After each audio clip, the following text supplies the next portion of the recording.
नमस्कार मित्रांनो, माझे नाव यश धाबे, BA second year, government college of arts and science इथला मी विद्यार्थी आहे. शिक्षण हे प्रत्येक मुलाचा मूलभूत हक्क आहे, पण अनेकदा आर्थिक अडचणीमुळे अनेक विद्यार्थ्यांचे शिक्षण अपूर्ण ठेवले. अशावेळी सरकारकडून मिळणाऱ्या शिष्यवृत्ती योजना विद्यार्थ्यांसाठी जीवनदायी ठरतात. आज आपण या शिष्यवृत्तीच्या अंमलबजावणी प्रक्रियेविषयी सविस्तर जाणून घेणार आहोत.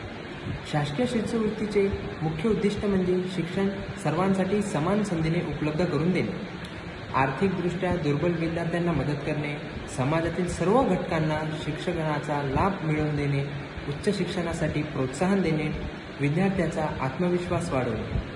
शिक्षण हीच खरी शक्ती ही संकल्पना प्रत्यक्षात उतरते.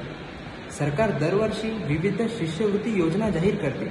त्याची अंमलबजावणी खालील टप्प्यातून केली जाते. टप्पा नंबर 1, घोषणा व प्रसिद्धी. शाळा, महाविद्यालये, सरकारी संकेतस्थळे व वृत्तपत्रांद्वारे योजना जाहीर होते. नंबर 2, पात्रता निकष. जात, वार्षिक उत्पन्न मर्यादा, मागील वर्षाचे गुण, रहिवासी प्रमाणपत्र इत्यादी तपशील. नंबर 3, अर्ज प्रक्रिया. विद्यार्थी ऑनलाईन किंवा काही ठिकाणी ऑफलाईन अर्ज करतात. आवश्यक कागदपत्रे अपलोड सादर करतात. नंबर 4, छाननी. अधिकारी व शैक्षणिक संस्था अर्जांची तपासणी करतात. आणि नंबर 5, मंजुरी व रक्कम वितरण. पात्र विद्यार्थ्यांची यादी तयार होते आणि शिष्यवृत्ती थेट बँक खात्यात जमा केली जाते. आता शिष्यवृत्तीमुळे होणारे काय फायदे आहेत बघूया. विद्यार्थ्यांचे शिक्षण, लायब्ररी प्रोजेक्ट, वर्ग, स्पर्धा परीक्षेची तयारी याच्याने ते करू शकतात. जसे की आर्थिक मदत मिळाल्याने विद्यार्थी अभ्यासावर लक्ष केंद्रित करू शकतात. उच्च शिक्षणासाठी अडथळे कमी होतात. ग्रामीण व गरीब विद्यार्थ्यांना मोठ्या शहरात शिक्षण घेणे सोपे होते. शिक्षणाची गळती थांबते. समाजातील प्रत्येक घटकात शैक्षणिक प्रगती घडते. शिष्यवृत्ती योजना उपयुक्त असल्या तरी काही आव्हाने अजून आहेत. अनेक विद्यार्थ्यांना माहिती वेळेत मिळत नाही. ऑनलाईन अर्जात तांत्रिक अडचणी येतात. कधीकधी रक्कम उशिरा जमा होते. ग्रामीण भागातील विद्यार्थ्यांना इंटरनेटची सुविधा मर्यादित आहे. शिष्यवृत्ती अंमलबजावणी अधिक कार्यक्षम करण्यासाठी काही उपाय आहेत.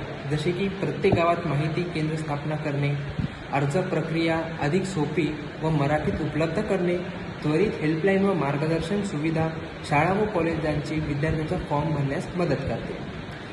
काही शिष्यवृत्तींचे नावे जाणून घेऊयात योजनांची. जसे की केंद्र शासन पुरस्कृत योजना ज्या आहेत. नंबर 1, अल्पसंख्याक विद्यार्थ्यांसाठी पोस्ट मॅट्रिक शिष्यवृत्ती योजना. नंबर 2 आहे महाविद्यालयीन व विद्यापीठीय विद्यार्थ्यांसाठी सेंट्रल सेक्टर शिष्यवृत्ती योजना. नंबर 3 आहे अपंग विद्यार्थ्यांसाठी पोस्ट मॅट्रिक शिष्यवृत्ती योजना. तसेच राज्य शासन पुरस्कृत शिष्यवृत्ती योजना काय आहेत ते पण जाणून घेऊया. नंबर 1 आहे राजश्री छत्रपती शाहू महाराज शिक्षण शुल्क शिष्यवृत्ती योजना. नंबर 2, डॉक्टर पंजाबराव देशमुख वसतिगृह निर्वाह भत्ता योजना. नंबर 3, एकलव्य आर्थिक सहाय्य. नंबर 4, गुणवान विद्यार्थ्यांना आर्थिक सहाय्य योजना कनिष्ठ स्तरावर. आणि नंबर 5, गुणवान विद्यार्थ्यांना आर्थिक सहाय्य योजना वरिष्ठ स्तरावर. नंबर 6, स्वतंत्र सैनिकांच्या पाल्यांना आर्थिक सहाय्य. नंबर 7, माजी सैनिकांच्या पाल्यांना आर्थिक सहाय्य. नंबर 8, शासकीय संशोधन अधिछात्रवृत्ती. नंबर 9, शासकीय विद्यानिकेतन शिष्यवृत्ती. नंबर 10, जवाहरलाल नेहरू विद्यापीठ शिष्यवृत्ती. नंबर 11, गणित व भौतिकशास्त्र विषयातील प्रज्ञावान विद्यार्थ्यांना देण्यात येणारी शिष्यवृत्ती. नंबर 12, राज्य शासनाची दक्षिणा अधिछात्रवृत्ती.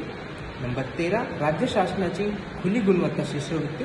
आणि नंबर 14, राज्य शासनाची अल्पसंख्याक विद्यार्थ्यांसाठी शिष्यवृत्ती भाग 2. Thank you so much.